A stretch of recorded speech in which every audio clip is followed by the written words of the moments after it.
malee kutaa rogaa argameti fayyadamne Brook deebiin Sarat Brook Chankut Amila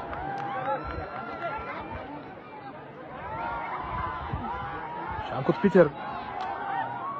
Tos Kubicha Degan Sarari Tisa Orobuluk Mati akan jiru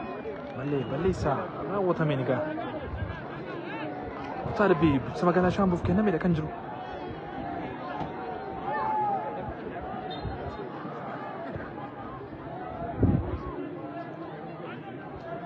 gabar kamar gatin shan buku badera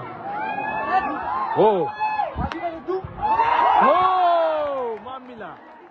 cara bari da tuli kabajan tuta da wata kenya masarar da bin cara da balata kubban beera kan inni jiru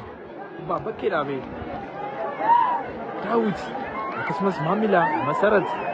carraa bareedaa argachaadha kan isaan jiran ta'us garuu galchii lakkoofsuu hin dandeenye malee dursummaa isaanii galchii lamaaf duwwaan dursuu irrattidha kan isaan argaman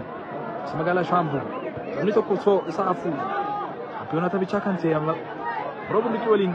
achuu irrattidha kan inni argamu tapha xumuraa Gabar Kamirgan Roobulluq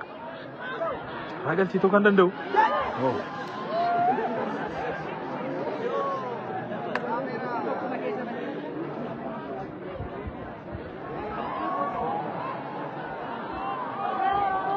Rooba Amila Jabeessa Brookiif Rooba ammallee sidheenya Brookiif kubbaa